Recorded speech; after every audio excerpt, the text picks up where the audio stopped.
ఇక్కడ ఈ అడవి గ్రామాల్లో ఎక్కడైతే చీరాల ఓడరేవు అలాగే దేశాయిపేట ఇతర గ్రామాలకు సంబంధించినటువంటి మత్స్య కార్మికులు తమ బోట్లని అంటే సుమారుగా 2000 బోట్ల పైచులు ఇక్కడ లంగర్ వేసుకోవడానికి ఈ ఈపురపాలెం స్ట్రైట్ కట్ అనేది ఇక్కడ కనిపిస్తున్నటువంటి కాలువ ఎల్ షేప్లో అక్కడ సముద్రంలో కలిస్తే ఆ ఎల్ షేప్లో ఉన్నటువంటి కాలువలో తుఫాను హెచ్చరికలు వచ్చిన సందర్భంలో మొత్తం బోట్లు తీసుకొచ్చుకొని ఇక్కడ లంగర్ వేసుకునేటటువంటి సదుపాయం తమ ప్రాణము తమ ఆస్తి తమ జీవనము అన్నింటి మీద ఆధారపడేటటువంటి బోట్లని రక్షించుకునే ప్రయత్నము మత్స్య కార్మికులు చేసుకుంటున్నారు. తరాల బట్టి తరతరాల నుంచి జరుగుతున్నటువంటిది ఇది.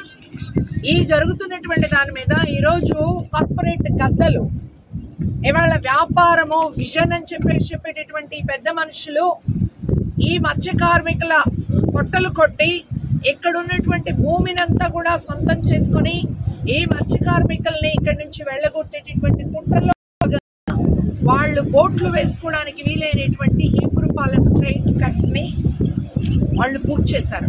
మేము డిమాండ్ చేస్తా ఉంది, ఎవరైతే ఈ స్ట్రైట్ కట్ ని పూర్తి చేశారో వాళ్ళ మీద తక్షణం పోలీస్ వాళ్ళు కేసు ఫైల్ చేయాల్సిన అవసరం ఉంది. ఎవరు ఇచ్చారు వాళ్ళకు?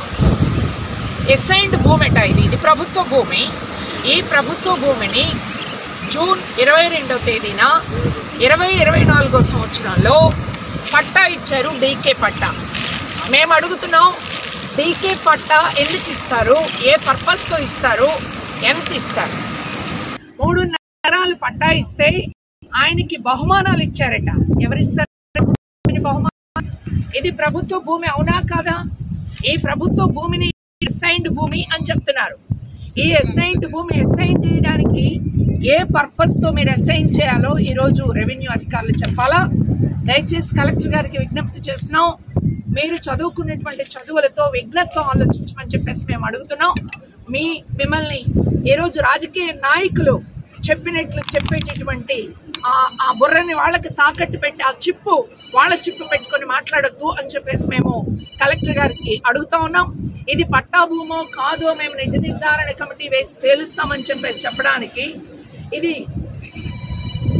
ప్రభుత్వ భూమి అసైన్ చేస్తే ఇక్కడ స్ట్రైట్ కట్ ఉంటే ఈ స్ట్రైట్ కట్ ను పూర్తి చేసి ఈ భూమి అంతా నాది అంటే ముందు ఆ తప్పుడు పట్టాలు ఇచ్చినటువంటి రెవెన్యూ అధికారుల మీద కూడా కేసులు పెట్టాల్సిన అవసరం ఉందా లేదా అని మేము అడుగుతున్నాం. అందువల్ల మీరు నిజ నిర్ధారణ కమిటీ పేరుతో బూటకం చేయడానికి కోరుకున్నారా? ఇక్కడ చెప్తా ఉన్నారు మత్స్య కార్మికులు ఇక్కడ ఎమ్మెల్యే గెలిచిన వెంటనే ఇక్కడికి వచ్చారని, అప్పటికే పూడ్చివేత పనులు ప్రారంభమైనప్పుడు మొత్తం గతంలో ఎలా ఉందో స్ట్రైట్ కట్ అదంతా కూడా తీస్తానని, ఎవరైతే ఇలాంటి తప్పుడు పనులు చేశారో వాళ్ళ మీద చర్యలు తీసుకుంటామని చెప్పినటువంటి ఎమ్మెల్యే గారు ఇప్పుడు ఎందుకు నోరు తెరవడం లేదు అని మేము అడుగుతున్నాం. వాళ్ళు చెప్తా ఉన్నారు, వాస్తవం ఎంత ఎమ్మెల్యే గారికి వాళ్ళకి తెలియాలి. ఏమని, నాకు కోట్ల రూపాయల ఆస్తులు ఉన్నాయి, మీ పేదవాళ్ళకి సేవలు చేయడానికే మేము వచ్చాము అని చెప్పారు మా ఎమ్మెల్యే గారు.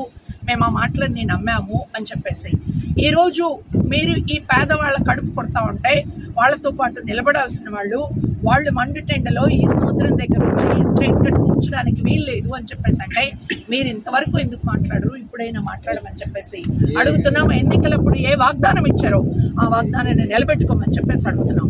బాపట్ల ఎమ్మెల్యే గారు 3 కిలోమీటర్లు ఇక్కడికి బాపట్ల అంతే, ఆ 3 కిలోమీటర్ల దూరంలో ఉన్నటువంటి బాపట్ల ఎమ్మెల్యే గారు ఇక్కడికి వచ్చారట. వచ్చి కనీసం మమ్మల్ని పలకరించలేదు అని చెప్పేసి ఆవేదన పడుతున్నారు. మేము ఇక్కడ కూర్చుని ఉంటే కనీసం మాతో మాట్లాడలేదు అని. ఇక్కడ కనిపిస్తున్నటువంటి రిసార్ట్ భ్రమర రిసార్ట్కి సంబంధించింది. ఎవరి భ్రమర?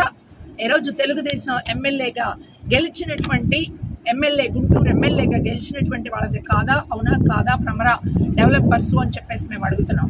ఈ భ్రమర డెవలపర్స్ పేరుతో ఇక్కడ మత్స్య కార్మికుల పొట్ట కొడుతూ ఉంటే ఈ రాష్ట్ర ప్రభుత్వానికి పడుతుందా లేదా అని చెప్పేసి మేము అడుగుతున్నాం.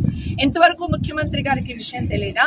లేకపోతే ముఖ్యమంత్రి లాగా వ్యవహరిస్తున్నటువంటి నారా లోకేష్ గారికి తెలియదా? ప్రశ్నిస్తామని చెప్పేసి చెప్తున్నటువంటి పవన్ కళ్యాణ్ గారికి తెలియదా అని చెప్పేసి మేము అడుగుతున్నాం. ఇప్పటికైనా ఈ ప్రభుత్వం తక్షణం ఈ డ్రామాలు ఆపేయాలా? ఈ డ్రామాలు ఆపేయడమే కాదు, ఏదైతే సిఆర్జెడ్ పరిధిలో ఉన్నటువంటి భూములన్నీ కూడా ప్రభుత్వం స్వాధీనం చేసుకోవాల్సిన అవసరం ఉంది. రిసార్ట్స్ కన్స్ట్రక్ట్ చేసి మీరు టూరిజాన్ని డెవలప్ చేయాల్సి వస్తే సిఆర్జెడ్ భూములకి ఇబ్బంది లేకుండా మీరు రిసార్ట్స్ కట్టాలి తప్ప ఈ సముద్ర తీరం అంతా మేము ఆక్రమిస్తాం, లంగర్లు వేసుకోవడానికి కూడా వీలు లేకుండా చేస్తాం, వీళ్ళ బోట్లు పెట్టుకోవడానికి కూడా వీలు లేకుండా చేస్తాం, మేమంతా కార్పొరేట్గా అప్పచెప్తాము అని చెప్పేసి అంటే మాత్రం ఈ పేదలు వాళ్ళ కడుపు కొడుతూ ఉంటే చూస్తూ ఊరుకోరని ఖచ్చితంగా ఈ ఉద్యమం తీవ్రతరం అవుతుంది మీరు సక్రమంగా వ్యవహరించకపోతే అని చెప్పేసి చెప్తాను. సిపిఎం పార్టీ వాళ్ళకి సంపూర్ణంగా అండదండలుగా ఉండడం మాత్రమే కాదు, అనేక మంది మిత్రులు ఈరోజు వాళ్ళకి సహకరించే వాళ్ళు ఉన్నారు. ఈరోజు గత ప్రభుత్వము ఈ ప్రభుత్వము రెండూ కలిసి ఈ అన్యాయం చేసినాయి కాబట్టి ఈ రకమైనటువంటి పరిస్థితి తలెత్తింది. గత ప్రభుత్వం చెడ్డ చేసింది, నేను మంచి చేస్తాను అని చెప్పేసి ప్రజల్ని నమ్మించారు. ఇదా మంచి ప్రభుత్వం?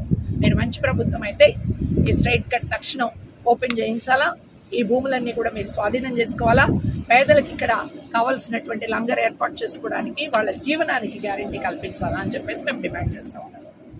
ఖాళీ సమయంలో ఉంచున్నటువంటి స్థలాన్ని గుంటూరు బాపట సంబంధించినటువంటి కార్పొరేట్ శక్తులు ఈ భూముల్ని ఆక్రమించుకొని ఇక్కడ రీసార్ట్స్ పేరుతోటి వేల కోట్లు సంపాదించుకోవడం కోసం ప్రయత్నిస్తున్నటువంటి దుర్మార్గ విధానాన్ని సిపిఎం పార్టీ తీవ్రంగా ఖండిస్తూ ఉంది, వ్యతిరేకిస్తూ ఉంది. మత్స్యకారుల యొక్క భూముల్ని కాపాడాల్సినటువంటి పాలకులు, అలా కాకుండా అధికారులు కార్పొరేట్ శక్తుల వైపు మాట్లాడటం సరైనది కాదు.